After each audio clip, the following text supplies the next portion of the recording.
એક છોકરીની લાઈફમાં ક્યારેક એવી ઘટના બની ગઈ છે એ જાણી અને તમે બધા દુઃખ દર્દ ભૂલી જશો ગાઈઝ.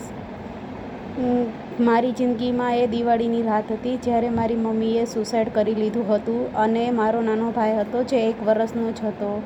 આ ઘટનાથી મેં એટલી ડરી ગઈ છું કે મેં ક્યારે અત્યારે 30 વર્ષની થઈ ગઈ મને ખબર જ ના પડી. તો ગાઈઝ મેં તમને બધાને જણાવીશ કે કઈ રીતે ઘટના બની અને શું શું થયું અને હું કઈ રીતે ઊભી થઈ છું જિંદગીમાં. એવા ઘણા બધા મોડ આવ્યા છે કે જ્યાં હું મારા પરિવાર સાથે ઊભી રહી અને બહુ બધા કોમ્પ્રોમાઇઝ કર્યા છે અને બહુ બધું સહન કર્યું છે કે તમે એ જાણી અને તમારા બધા જ દુઃખ ભૂલી જશો. તો આપ રોજ અવનવી સ્ટોરી સાંભળજો અને મને સપોર્ટ કરજો. મને આપના સાથ અને સહકારની બહુ જ જરૂર છે. Thank you all.